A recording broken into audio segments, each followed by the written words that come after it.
তো finally guys সব কিছু অতিক্রম করে চলে আসলাম আমার ভাইয়ের বাসায়। তো দেখতে পাইতেছেন বিলার ভিতরে চলে এসেছি। সে মনে হয় আমাকে দেখতেছে জানালা দিয়ে। তো দেখেন আপনাদেরকেও দেখাইতেছে, এখানে এসে খেলার একটা স্টেডিয়াম। তো এখানে ভলিবল খেলা হয়, সব কিছু ক্রিকেট খেলা হয়।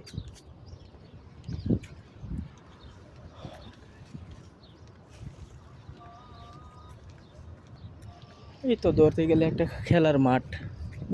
তো ভালোই, যারা কোম্পানির লোক আছে, অনেক বাঙালি, অনেক সময় নেপালি, অনেক সময় ফিলিপানি, তারা এগুলো জায়গাতে খেলাধুলা করে। আর এখানে আছে একটা পার্ক। তো পার্কটা দেখতেছেন অনেক সুন্দর লাগতেছে, দেখেন অনেক ভালো একটা জায়গা আড্ডা দেওয়ার মতো। তো দোকানপাট সব কিছুই আছে সেখানে, দেখেন অনেক বড় একটা পার্ক।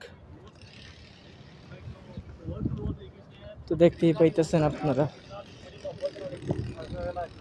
অনেকগুলো গাছ লাগাইছে। তো এখানে নিচে থেকে পানি দিতেছে গাছে, ভালোই সৌন্দর্য বজায় রাখতেছে, দেখতেই পাইতেছেন।